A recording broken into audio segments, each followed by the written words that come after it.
Here's the electric lamp that we are fixing. This is a cast iron lamp. We've TIG welded on using a multi-metal filler.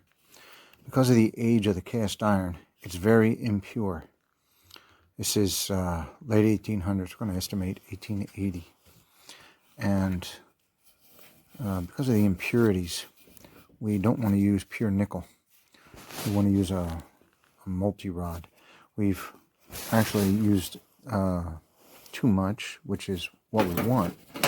We want to do a buildup. You can see right here how it lumps up. And what we're doing, using a Dremel with a grinding wheel, and we're using a small hand file, we are restoring the level of the joint.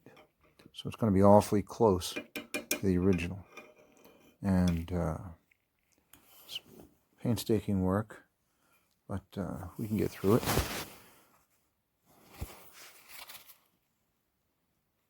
Using a cloth so we don't scratch up our workpiece here. And what I'm doing, I'm laying the file across both of them. I'm using this as a guide, but I'm putting pressure here. That way, I'm staying parallel to the side here.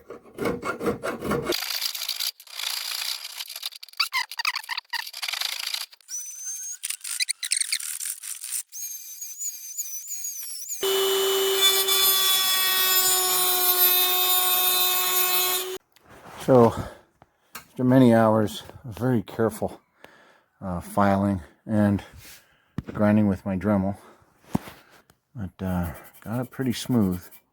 So after this stage, after we got together and formed pretty well, I'm going to start aging the metal. For that, I'm going to use some sulfuric acid.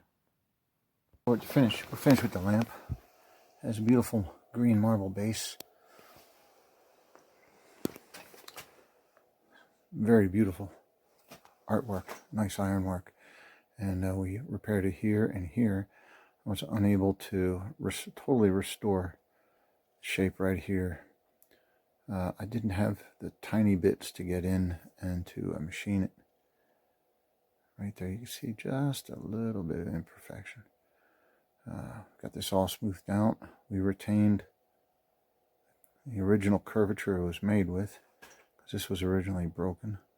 And here we were able to retain all the original parts, except the light bulb, of course.